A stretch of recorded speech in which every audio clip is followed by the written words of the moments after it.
and welcome back to Something Witchy, a Sabrina the Teenage Witch rewatch podcast. I'm Laura Cotter. And I'm Sky Orchard. And welcome officially to season 2. We told you we wouldn't abandon you. We told you we'd be back. And here we are. After a bit of a break, we made it to season 2. I am proud of us. Good job, us. We've only had to take 1 week off so far. Yeah. We'll see what the future brings. And I think we're almost exactly a year from when we started recording. We've been doing this for a year now. That's kind of wild. Yeah, in September it will be a year of releasing, right? Yeah, we've been doing this longer than they've heard us doing it. It's true. All right. So since we're back into the classic episodes, are you ready for your classic question of the week? Better be classic. It is going to be a classic one. If you got just a ridiculous amount of money, and you could do serious things with it too, but you had to make one frivolous, silly, fun purchase, what would you buy? I have mine. I can tell you mine. Please. Because I was thinking about this as I was driving home tonight. Oh, can I guess quickly? Yeah, go for it. Either an F1 car or your own F1 team. Oh. No, that should be it. But I also don't want the stress of that. It's a grand piano made by the brand Kawai, and it's called a crystal grand piano because it is a clear cased grand piano that it's actually on sale right now because it's usually $211,000 and right now it's on sale for $180,000. So it's a steal. How can we girl math this for you right now? I mean, if I don't buy it now, I'm basically losing $30,000. Combine that with interest rates and inflation. It is less than the mortgage on my house. So, I mean, there's that. Yeah, I mean, YOLO. It is in stock online. Amazing. It sounds fantastic. I love when you can see the inside of things. Oh, it looks so cool. Like, I don't know if it would actually sound good given the materials it's made out of, but it looks amazing. And it would just mostly be a showpiece. I don't even think this thing could fit in my house. I think I'd have to take out like my dining room table and probably my couch. And then maybe like that's all I would have in this house. You wouldn't have any place to sit. We'd all just have to stand around the piano. Hallmark Christmas movie right there. Just standing around the piano. Oh, this is hard. It shouldn't be hard. I feel lame. You could buy a soccer team. Could buy a soccer team, but that also might break my heart and be stressful there. Not if you can Wrexham it, like Ryan Reynolds. I'm no Ryan Reynolds and Rob, what's his face? McElhenney, however you say it. In my 6th grade computer technology class, we had to plan a trip and we were given $5,000. And somehow I managed to finagle like the travel expenses and whatnot so that I planned a trip to New Zealand to do every single thing in the Lord of the Rings, like step by step. And I still had like $3,000 left or something ridiculous like that. The rest of my travel money I spent just on replicas and or the exact props from the movies as far as armor and swords. And I made the math work somehow. Wow. And I got my own little armory. Ooh, I want an armory and then a indoor library like Beauty and the Beast. So New Zealand trip with an armory for all the swords you bring back. And a library for all the tomes I bring back as well. I love it. I want you to try and recreate that trip now and see how much it would cost now. Which, I mean, like, really, if you're only paying for plane tickets and the rest of your time you're camping and roughing it, it's probably not that expensive. What is $5,000 in today's money? Oh, from what year? 6th grade. So, no, was it 9th grade? It might have been 9th grade. So freshman, 2009 minus 4, let's say 2005? That's when I graduated high school. It would be about $8,100 today. Okay. Between 77 and 83. I'll go with 83 to make it a little easier and give me a little bit more swords I can buy, maybe. That's your homework for this week. Okay. I love assigning you homework on this podcast. Because I'm definitely going to do it. Knowing your brain, you probably will do it. Yeah, it'll be a late night search. But then I'll get ads just being like, come to New Zealand. And then I'll be sad because in this economy. Or you'll find out you can do it for really cheap. And you'll be like, actually, I'm going to New Zealand. Going offline for 2 months. I'm literally walking the distance. Will there be eagles involved that you can ride on? What is the trip back? Is it like a helicopter ride or... Great question. You might have to budget for that. How much does it cost to train eagles so you can ride on them? Do they just make giant rideable drones that look like eagles? I'm sure if you had billions of dollars, maybe that would be your frivolous purchase. Eagle drones. You would commission somebody to make you personalized eagle drones. Can you imagine going to work every day in your eagle drone? That'd be pretty cool. Can make it eco-friendly too. Less gas. There you go. Well, back to Sabrina, maybe. Welcome to a traditional episode. We had our traditional off the rails pre-show chatter. Check. We're done. Classic. Classic episode. Classic us. All right. Into this episode. Season 2, Episode 1. The title is Sabrina Gets Her License Part 1. This originally aired in a 1-hour premiere block with Part 2 back to back. We're going to split it up because that's the way we roll. There are a couple of changes they had to make in Part 2 in syndication to make it fit for the time, but I'll talk about that in Part 2. There's nothing that's been changed for Part 1.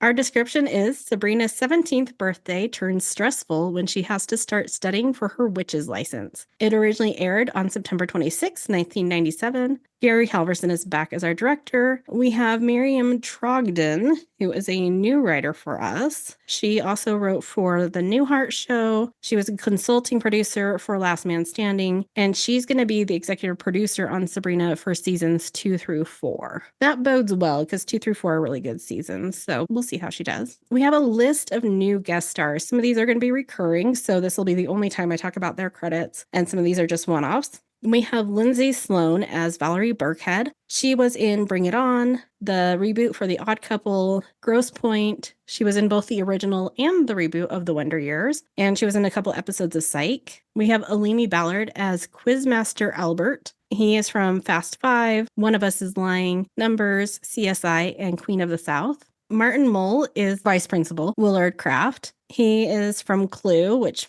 probably most people recognize him from. Also Mr. Mom, Jingle All the Way, Roseanne, Mrs. Doubtfire, and Arrested Development. And he sadly passed away last year on June 27th, 2024. Eric Estrada plays himself. He's from Chips as Officer Frank Poncherello. He was also in Van Wilder, Loaded Weapon 1, and something called Two Women, One Road. We have Mary Gross as Mrs. Quick. She was on Saturday Night Live from 1981 to 1985, and she is a gem if you ever watch any of those old episodes. She's actually pretty hilarious. She was also in Practical Magic, General Hospital, and Boston Legal, but she doesn't have any acting credits after about 2012, so I'm not sure what she's up to. And I actually searched for news articles about her, and the only thing that pulls up is obituaries for other Mary Grosses around the world. I know she's not dead, but literally there's not anything out there about her. So if you know Mary Gross, see what she's up to. How's she doing? She is never credited as a regular cast member, despite appearing in 20 episodes during seasons 2, 3, and 4. Rude.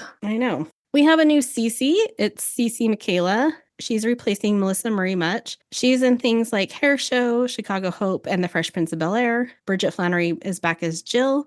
We have Mac Takano as Sushi Chef number 1. He was in things like Twin Peaks, Alias, and Teenage Mutant Ninja Turtles 3. And then Max K, that's literally his name on IMDb, it's just the initial K, is Sushi Chef number 2. And the only thing they had him in was Silent Assassins. And lastly, we have Dan Desmond as Engineer B. He was in City of Angels, Bruce Almighty, Little Fires Everywhere, and Good Luck Charlie. So, a lot of new names, a lot of names that'll be recurring throughout the next couple of seasons. We'll get into how these new characters are fitting in and what we think of them so far. But first, your overall thoughts for this episode, Sky. It again felt very quick and go, go, go, just between scenes, which isn't bad. I feel like you're jumping back in, it's not slow, you're diving straight into the fun and the shenanigans. I'm interested to see what Part 2 brings because I have not watched Part 2. This was a solid Part 1. I definitely think part of the frenetic energy and the go, go, go of it is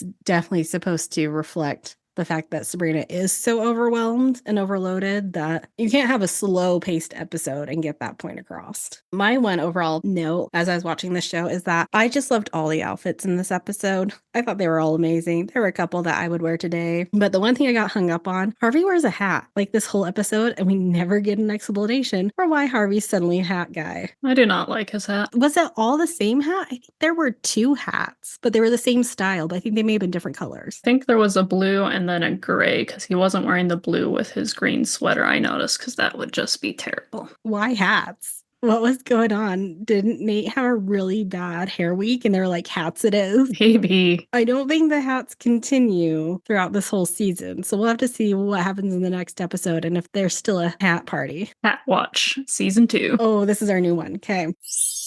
So we have our cold open where the aunts and Salem are in the kitchen wearing party hats and celebrate Sabrina's birthday when she comes downstairs. And the hats were Salem's idea this time. I don't think they were the first year. No, he was very salty, it looked like. Sabrina is optimistic that this birthday will be better than last and zaps herself some breakfast. The aunts give her a gift, a handbook to help her get her license. She will be assigned a quizmaster to test her in the next couple of days, but she only has 2 chances to pass the test. Okay, so either the ants and or the magic world sure like to drop things on Sabrina just last minute. Happy birthday. Here's a cauldron, you're a witch. Happy birthday. Here's a pamphlet in the shape of a handbook. Better study for this quiz.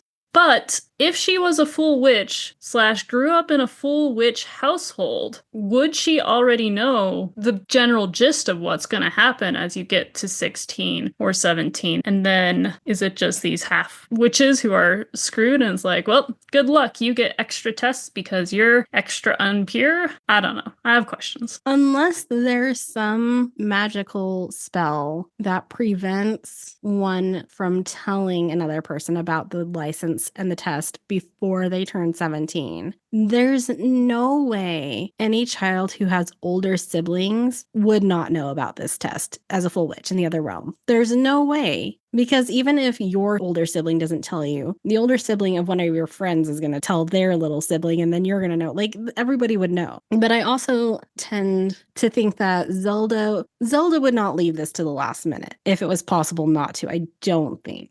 Hilda, yeah. Do you disagree with that? I don't know if I disagree. I think I'm just a little mad about the inequity in the witch world. There's no DEI in this world, remember? We already established that. No DEI in troll law, but apparently in witch law too.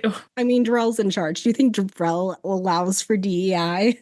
This could also be like another way that they discourage mortal witch pairings. If the wax thing didn't discourage you first, then here's another way we're going to discourage you from having half witch children is we're going to make it so hard on them that there's going to be a million ways they could potentially lose their powers. That's a good theory as well. We'll never get an answer, so let's just choose what it is for us, and that'll be the answer.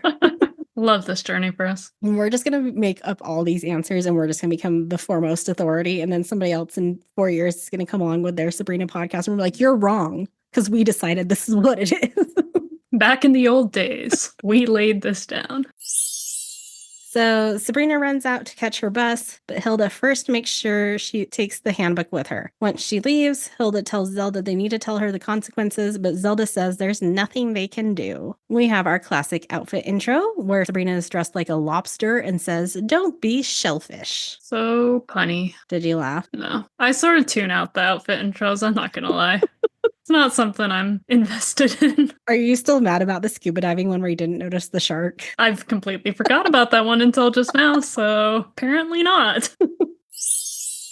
Sabrina bumps into a new girl at school. It's Valerie. Sabrina tells Valerie it's a pretty friendly school as Libby walks past and says, "Freak." Valerie is from Minnesota and moves around a lot. She asks why Libby called Sabrina a freak and asks if she's weird because she really wants to be in the cool crowd, but then apologizes for how shallow she sounds and maybe Valerie has some self-esteem issues. First impression of Valerie versus Jenny. And which one do you think you're going to prefer? Right now, I'm preferring Jenny. I hope Valerie just gets some sort of chill to her character, maybe. Just a very nervous, anxious energy. And part of me, like, identifies with that, but part of me is just like, oh, you're so annoying. Like,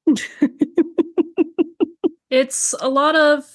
There is no internal filter. She just says everything. Like nervous, anxious, whatever. I can get with that. But I think it's just the no filter of, should I say this? Should I not? What's an inside thought versus an outside sentence? Yeah. I mean, we can kind of see why she's never been popular before. That's true. We also don't get any mention of Jenny, where she went, what's happened. In the first scene when Sabrina's listing out all the good things about her turning 17 versus 16, where she's like, I'm not new at school. I have a boyfriend. I'm getting good at my magic. There's not like, and I have a best friend. Jenny is just gone. They had a huge fight over the summer and Jenny's dead to Sabrina now. Maybe she accidentally went back into the linen closet and she is a katydid forever. Poor Jenny. Maybe Skippy took her to keep as a pet. It's canon now. We just decided, so.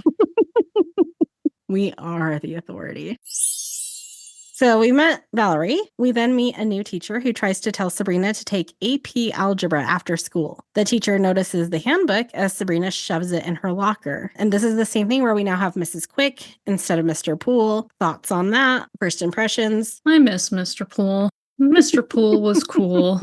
He ruled the school. He didn't drool. Goodbye, Mr. Poole. Like parallel wavelengths almost to Valerie of just sort of speech pattern almost, and just how she speaks to Sabrina is weird. I think I had a note later on that I'll just say now of where like I'm calling it that she knows she is either in the witch world or knows of the witch world just because she seems so obsessed particularly with Sabrina. Like walks in a room and it's, oh, Sabrina, and just very Sabrina focused. So that's my hypothesis. All right. We will see if you are correct. Harvey shows up and tells Sabrina happy birthday and is introduced to an awkward Valerie. Sabrina thanks Harvey for her earrings and tries the cookies he made for the bake sale, but they're not good. And she offers to bake him some instead. And she takes the cookies. I don't know what she's going to do with that box of cookies, but she takes it to go with her wherever she's going to go with those cookies instead of just being like, you should throw these away. But whatever. Valerie then officially asks Sabrina if she can be her friend. And Sabrina jokingly is like, we'll see, I'm having interviews all this week. But Sabrina's face makes it seem like maybe not a joke. I think Sabrina's still on the fence about Valerie. She's just realizing Jenny's gone and is probably like, where did Jenny go? Oh, I guess I need to interview for a new friend. I did like how Valerie ended it with laughing and then being like, wait, you're joking, right? Because that's happened to me before. Libby and her friends are talking about Libby becoming the editor of the school newspaper. She promises that when she's editor, there will be no freakazoid news, said as she walks past Sabrina. Valerie tells Sabrina she should be the editor of the paper because even though they met 2 minutes ago, Valerie thinks Sabrina would be great at it. Then she nervously asks if Sabrina likes her. This poor girl needs some confidence, needs a spine, needs a personality. Hopefully one will develop. We'll see. At home, Salem is sitting on the hamper in the hallway, and the linen closet door rings, then opens with money flying through the house, piling onto the table in the kitchen. The aunt's bond has matured. And they got the bond in 1660, and Zelda says she knew people would say yes to sanitation. I somehow found something that could be tangential to sanitation in the 1660s. All right. On November 28th, 1660, the Royal Society, a scientific organization, was founded. The members of it are called Fellows, and they met weekly at Gresham College in London, conducting experiments on mechanics, magnetism, air pressure, and gunnery. However, they also carried out anatomical dissections and microscopical observations. So maybe we're finding about germs and we need to sanitize things. It still exists and is the world's oldest scientific academy. Now, women weren't elected into the academy until 1945. And then sadly, women only make up 10% of the membership today. But I could see Zelda finding a way to contribute to this academy in the 1660s, finding a way to get herself in this world where magic and Zelda are real. Agreed. And thus she got her bond on sanitation. I will accept that thread of how this connects. Harvey asks Sabrina to go to the slicery after school, so the slicery still exists. It's been ages. I know, it's been a bit. But she's going to join the newspaper. He thought she was swamped. She is, but she can handle it. He asks her not to forget about his cupcakes or the dance, which is apparently a dance just to honor the football players. I never had a dance like that. I mean, I would argue that's homecoming in general, right? Because you have the homecoming game and then the dance after. Theoretically, yeah, it's homecoming. I also just found out like 3 days ago that when I was a senior in high school, our hockey team won nationals. Had no idea. Never knew that they won nationals. And I'm like, we should have had a dance for that. Like, we should have had a party. We should have done something. Not even like an assembly? No. Well, I mean, I didn't go to, who went to assemblies in high school? We went down and got breakfast at Einstein's instead. You put them in like midday, so you left your class with your teacher to go to the assembly. High school assemblies were always first thing in the morning, and nobody went. Nice. Well, I mean, you went freshman year, and then after that, or sophomore year, and after that, you never went again. Sabrina enters the journalism classroom and Libby asks if she's looking for the loser convention. She is. And look, she found it. Sabrina has some good comebacks this season. Good for her. Sabrina's getting her spine, so maybe Valerie will get hers. It took a year, so hopefully this keeps up. Libby and company roll their eyes. Valerie comes in and tries to introduce herself, but Libby and her friends just cringe. And Valerie walks past them saying, I feel good about myself. I feel good about myself. I feel good about myself. Verbally, once again. I mean, maybe don't knock it till you try it, Scott. Libby tells Jill and Cece not to worry because Mr. Kraft will make sure she's in charge. But then Mrs. Quick walks in. She announces the editor position will not be a popularity contest this year. Libby is distraught, Sabrina is elated, and she didn't even have to use magic. Valerie overhears this and questions what she means. Sabrina covers by telling her that using magic is slang for curse words at her high school. Back home, everyone is eating cake with Sabrina's face on it. Oh, I missed her face on it. Oh, I was actually going to ask you what you thought of that. I was focused on Salem's frosting beard.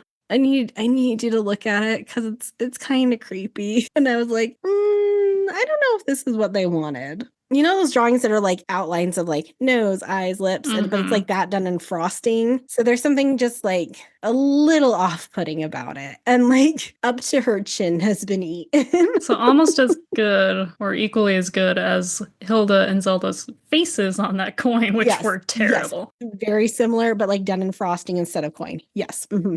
Yep. You know how, like, you should not aim for realism in certain art forms? Mm-hmm. You should more go for, like, cartoony or, like, vibes rather than realism. Like, they should not have tried to go for realism in frosting. It doesn't translate well. Hilda asks Sabrina if she started studying the handbook, but she hasn't. But she does suddenly remember that she needs to study for a test tomorrow and runs out of the room. Hilda wonders if their parents went through this with them, but Zelda points out that she memorized the whole thing. Hilda zaps a pair of goody two-shoes onto Zelda. Which they are ruby red slippers, so goody two-shoes are somehow the Wicked Witch of the East's slippers. Sure. Got wicked and good going on in the same moment there. Maybe they became goody two-shoes once Dorothy put them on. Maybe they were baddie two-shoes. Dorothy. Behind Zelda, you can see there is a window that in fact looks out onto the porch behind them, which I was questioning last season if it was sometimes a mirror, sometimes a window. Looks like we are committed to window. Mystery solved on that one. I don't have to think about that window anymore. Committed for now. Until it turns into a mirror again or something. Sabrina is asleep at her desk and Salem wakes her up. I don't know if you noticed on like the wooden box in front of her, there's like a weird fake half sandwich on top. There's also what's clearly a fake apple, like shiny, this is poisoned, Snow White level of perfect fake apple. But back to the sandwich. Is it an eraser? Is it a pincushion? Is it a squeaky toy for Salem? Like, I was staring at that for too long. You go look at that, and okay. I will look at the cake, and let's meet next episode. Deal. And discuss. That is your homework. Okay, I love it. Got it. Done. Listeners, let us know what you think it is, because it was distracting. Okay. Also, Cauldron Watch Season 2, a little further along the camera will pan out, and we do see the cauldron full of pens, pencils, a pair of scissors, a ruler, and like a black velvety drawstring bag. Maybe there's corn in that. That's a throwback. If you didn't listen to our season 1 break episodes, you're not going to get that reference. So go listen to them now. Better go listen. Yours was so much nicer than mine. Salem is worried that Sabrina's overextending herself, but she claims she's fine. She's finished her editorial and is now going to study for history, starting with Patrick Henry. Oh, Patrick Henry. So, I don't like that period of history. I'm not gonna lie. Maybe that makes me unpatriotic, but those dudes, dudes. The shoes were cool. Well, you have the shoes, I guess. So Patrick Henry, typical white dude, lawyer from Virginia, founding father. He was against the ratification of the Constitution when there was not a Bill of Rights. So I guess you can say thank you for a Bill of Rights that is slightly still followed. For now. Yes. It's trying to not go completely depressing, but you took us there. Sorry. But the true frustrating part about this man is he professed, there are several quotes of him professing that slavery was wrong, and he hoped that it would be abolished. However, he kept buying slaves and having slaves do his work because he didn't think anything would work to end slavery. Oh, this man. Cool. Yep. And that is Patrick Henry. He gives you a cool quote, I guess. He was like 10% of the way there, which is better than those that were like -50. So, hey. Salem points out that Henry's original quote was going to say, "Give me liberty or give me some other option." Salem convinced him to say otherwise. The phone rings, interrupting them, and it's Harvey trying to tell Sabrina some deep thought he had. Did you like this part with Harvey? Glad he's thinking some deep thoughts. We're trying. I was dying. Sabrina sits down on her bed while listening and quickly falls asleep. The next morning, Sabrina is woken up by a strange man in her room, her quizmaster.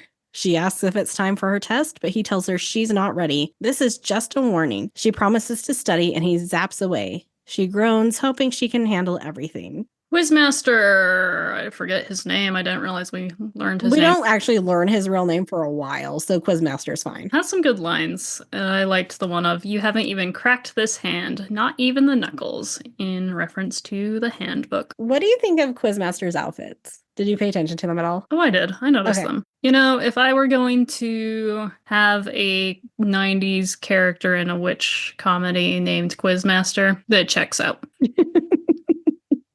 I think costuming did a good job for what they were going for. Yeah. When I wrote down that I loved all the outfits in this episode, with a caveat, I wouldn't wear all of them, but I feel like they're all appropriate to their characters, and I feel like they all convey a lot of information about the characters who are wearing them. The other thing I noticed is that Sabrina either got a new clock radio to replace the one that Roland took, or he gave it back, because she has her clock radio on her nightstand. Same model. I think so. It looked the same. I'm sure the props department just like put it back because they're like, there's 4 months between these episodes. No one's going to remember this. Laura Cotter will remember it. Thanks to streaming. Sabrina and Valerie walk out of history, where Sabrina is pretty sure she didn't do well on her test. They separate, and Sabrina runs into her quizmaster in the hallway. He asks if she's been studying, but she says she's been busy. He offers to help and snaps, slowing down time first, then speeding it up. Sabrina meets Harvey in the cafeteria. He tries to ask her about text colors, either powder blue or maroon. Neither of which are Harvey's color, I feel like. Which would you choose, Sky? For Harvey? For yourself? For myself. Powder blue. It brings out my blue eyes. I have a picture of my dad wearing a powder blue suit from when he was in school. I feel like maroons and reds just bring out my rosacea. They are interrupted by Vice Principal Kraft introducing himself and talking about the dance on Friday. I like that he says Kraft like the cheese, similar to how I say orchard like the trees. After he says Kraft like the cheese, I love that random boy in the background that's just like, loser. Do you think that was Nick Bakay? I could see Nick Bakay doing that. Now that we know it's Bakay, not Bakay. Yep. He's probably calling us losers all of season 1. That's okay. I would pay for Nick Bakay to come on this podcast and call us losers. Heard it here first, folks. Just add it to the expense list. Do we think he's on Cameo? Maybe he's on Cameo. That's going to be your birthday present this year, Nick Bakay calling you a loser. Amazing. A meowsing. The football players' girlfriends will be making posters for them to decorate the gymnasium or cafeteria, wherever they're holding the dance. Sabrina objects to this on feminist grounds, but Libby sucks up to Kraft, saying it's a great idea. Sabrina asks Harvey if he understands, and he says yes, then tries to ask her about tuxedos again, but they are interrupted, this time by the bell. And what if a football player didn't have a girlfriend? He just doesn't get a poster? Or he makes his own. His mom makes it. Maybe he's assigned a girl to go out with. Hilda discovers Sabrina left her handbook at home. She knows they're not allowed to tell her what will happen if she fails, but maybe she can just zap it to her. She tries, but Zelda stops her. They're not allowed to meddle. Zelda, meanwhile, keeps counting their money, but is coming up short. And I love Hilda's outfit so much in this scene. It's so cute. That paisley jumper dress, love it. A+. I paused before the scene went on, and I was about to write the note that Salem went to his bookie. And then I erased it because we instantly went into this next scene. So we cut to Salem in a business suit, the cutest little business suit. Oh, so cute. In a Japanese restaurant with a bunch of money as the restaurant staff debate whether or not they can serve him because he's a cat. But he has money. So much money. Like how it's like all just like stuffing out of his suit. And then his little paws resting on like 300. That's just pushed out toward them. Number one, how did he get into that suit by himself? I could see him just going to Hilda and being like, I want to wear this suit. Will you help me? And Hilda's just like, sure. How did he stuff the money in the pockets? How does he use the telephone? He can like slap it off the like the receiver off the base. Harvey is following a busy Sabrina to her after-school AP algebra class and asks her about the cookies she was supposed to make. She runs out to get them and runs right into Mr. Kraft in the hallway. Once he leaves, she zaps a plate of cookies. Mr. Kraft comes back and he is shocked to see her holding cookies now. She gaslights him about how she always had cookies. And this is where I was like, oh, the teachers seem a little more aware of magic stuff this year. So first, Mrs. Quick spots the handbook, and then Mr. Kraft puts together that the cookies weren't there, then they were there. I did love Mr. Kraft's. If I weren't on antihistamines, I would look into this. I know. It did make me think like the Sabrina TV movie we watched, where that teacher saw some of her magic, but like just thought he was going crazy. And I said that I wish Mr. Poole had been a little bit more aware of the magic or had seen it a little bit more. I was like, okay, we're going to get it now with Mrs. Quick and Mr. Kraft. Like, I think they're going to see a little bit more of it. As Sabrina goes to give the cookies to Harvey, she is greeted by the quizmaster who zaps them away. He challenges her to reverse his spell, but she doesn't know how. He vanishes just before Harvey comes out and asks for the cookies, but Sabrina admits she didn't have time to get them. Harvey is disappointed and feels like she's too busy to be his girlfriend lately. Zelda proposes investing the bond money, but Hilda wants to use it for fun. And Hilda is reading a book when Zelda comes in the room and she just immediately throws the book down. Like, she has the book open and she looks to her side like she's going to grab a bookmark, but she never actually grabs a bookmark. And then she just like throws the book down and there's nothing marking the page that she was on. And the book just closes. Sounds like some Hilda reading energy for you. She also wasn't that far into the book, so I don't know if she was like, yeah, I can find this place again really easily.